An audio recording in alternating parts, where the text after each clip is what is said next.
There is no science which is a larger application except physics. There is no other science or even physics. There is no other science which is as largely applicable as yogic sciences.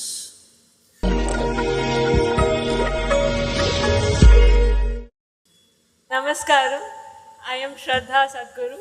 My question is, I am pursuing science, and when I talk about yoga and doing Shambhavi in my college, people kind of look down upon me, saying, "You are a science student, how can you talk about these things?" How can you live sensibly? And so in my first year, I used to feel very bad about it, but then I just left it. Now I have a question as to why there is such resistance in the youth about our own sciences. I mean, Indian sciences have been established by a deep understanding of everything. Why is there a resistance? And is it important that we convert this resistance into acceptance, or at least, tell them not to disregard it without having explored it in its complete sense? And if so, how do we integrate inner sciences into the current education system that is in place? Thank you so much.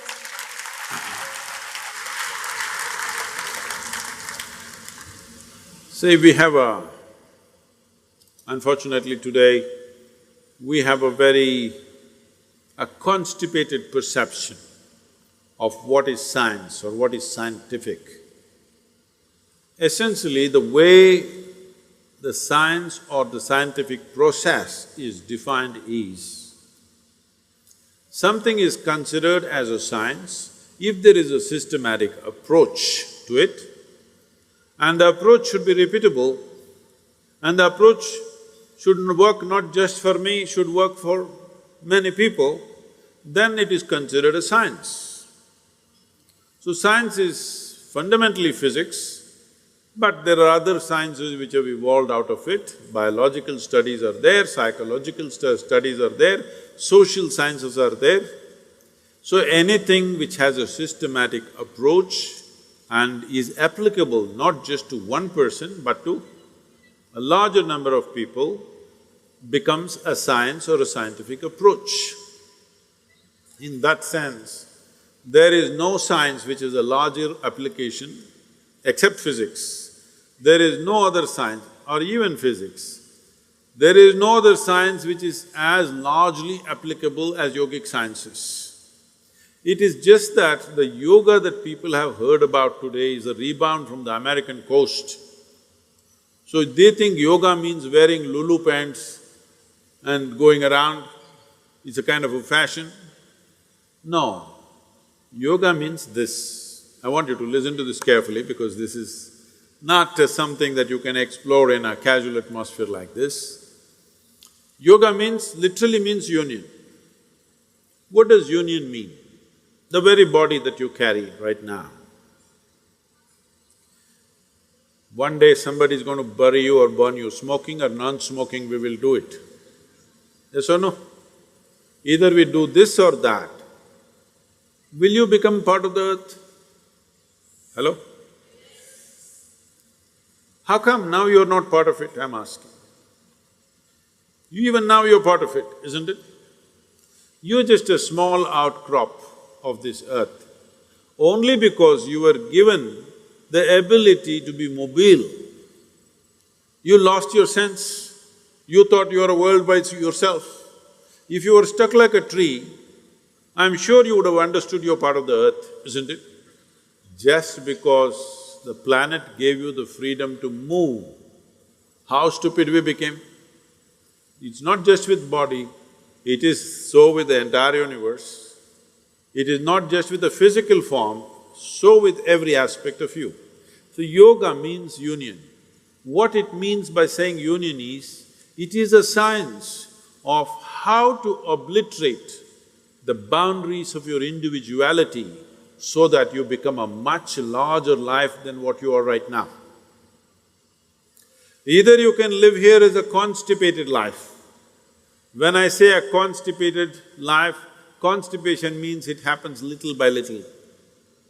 That's constipation. Hello?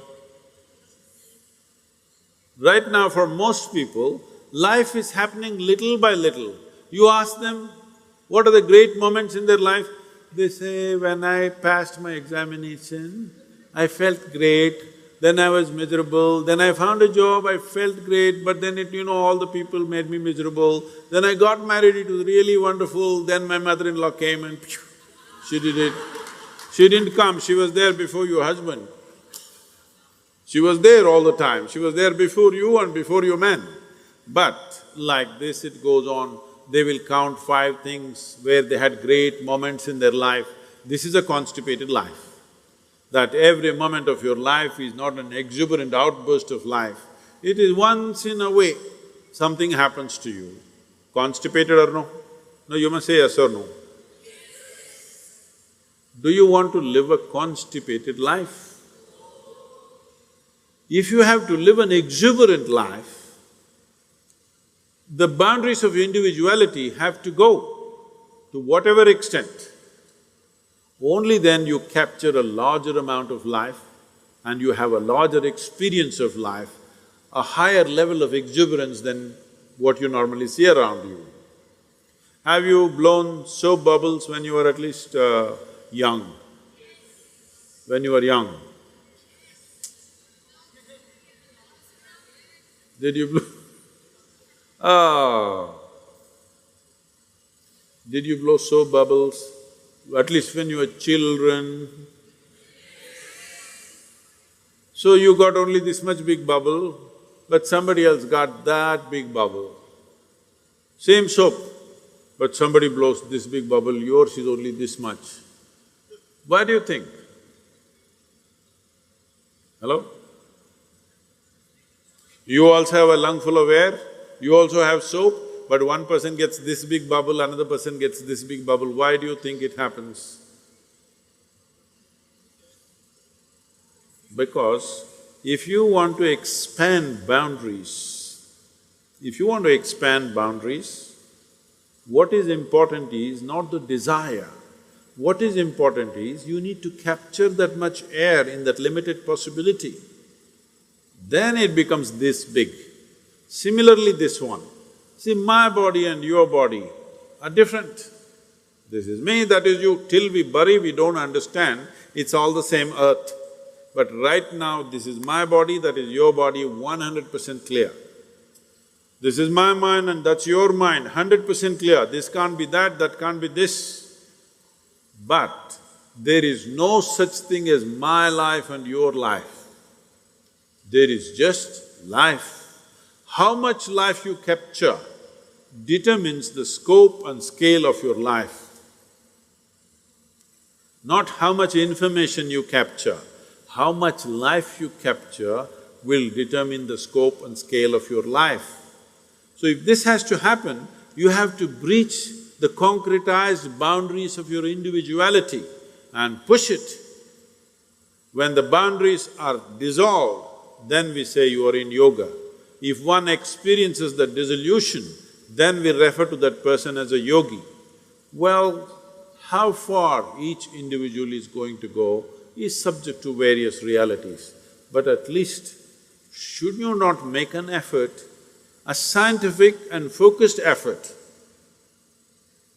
as to how to breach these boundaries of individuality which we ourselves created? Hello? All your boundaries are created by you, isn't it? You create the boundary and you suffer the boundary. What kind of life is that? If nature created the boundary and you're suffering that, that's understandable.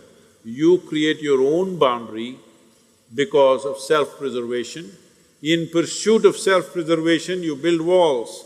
These walls of self-preservation will become walls of self-imprisonment. If you don't want that, you need yoga.